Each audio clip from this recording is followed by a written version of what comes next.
প্রিয় দর্শক, জীবনের গুরুত্বপূর্ণ কথা চ্যানেলে আপনাকে স্বাগতম। আপনাকে সবাই বলে আপনি অনেক সেনসিটিভ, আর আপনি হয়তো ভাবেন এটা কি আমার দুর্বলতা। আজ আমি আপনাকে সত্য বলবো, যারা নরম তারা ভাঙে না, তারা বদলে যায়। আর সেই পরিবর্তন থেকেই জন্ম হয় গভীর উপলব্ধির। নরম মানে এই নয় যে আপনি দুর্বল। নরম মানে আপনি আপনার চারপাশের পরিস্থিতিকে গভীরভাবে অনুভব করতে পারেন। মানুষের আচরণ, নীরবতা এবং কথাবার্তা সবগুলি আপনি ভালো করে অনুভব করতে পারেন আর স্পর্শ করতে পারেন। অনেকে এটাকে ওভার থিঙ্কিং বলে, কিন্তু আসলে এটা ওভার থিঙ্কিং নয়।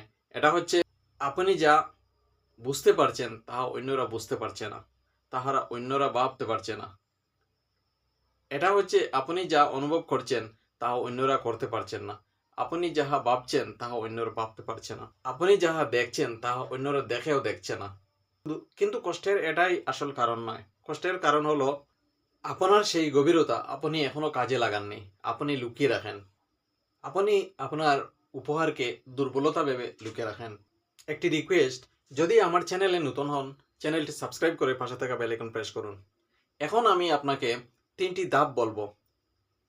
আপনার নরম মনকে কিভাবে শক্তিশালী করবেন তাহার তিনটি ধাপ বলবো। এগুলি মন দিয়ে শুনুন আর বাস্তবে ব্যবহার করুন, যাহাতে আপনি অনেক বেশি লাভবান হবেন।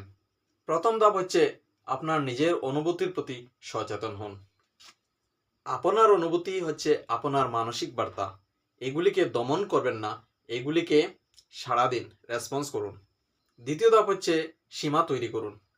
নরম মনের মানুষ সবাইকে গ্রহণ করে, সবার কথা শুনতে চায়। আপনি কিন্তু এরকম করবেন না। আপনি আপনি কোন কাজটি কার কথা শুনবেন তাহা ডিসাইড করুন এবং সীমা নির্ধারণ করুন, যাহাতে আপনার শক্তি কাজে লাগাতে পারেন। তৃতীয় ধাপ হচ্ছে যে কষ্ট পেয়েছেন সেই কষ্টের মানে খুঁজে বের করুন। যে মানুষ ব্যথা বুঝতে পারে সে সবচেয়ে বড় কারণটাও বুঝতে পারে, সেটি হচ্ছে ব্যথা কেন আসে। দেখুন, এই 3টি নিয়ম মানলে, এই 3টি নিয়ম মেনে চললে আপনি অনেক উপকৃত হবেন। এগুলি মেনে চলুন। এখন দেখুন, এই পৃথিবীর সবচেয়ে সুন্দর গান, কবিতা এগুলি সৃষ্টি হয়েছে নরম মনের মানুষ থেকে। এই কারণে আমি বলবো, আপনি দুর্বল নন, আপনি শুধু গভীর।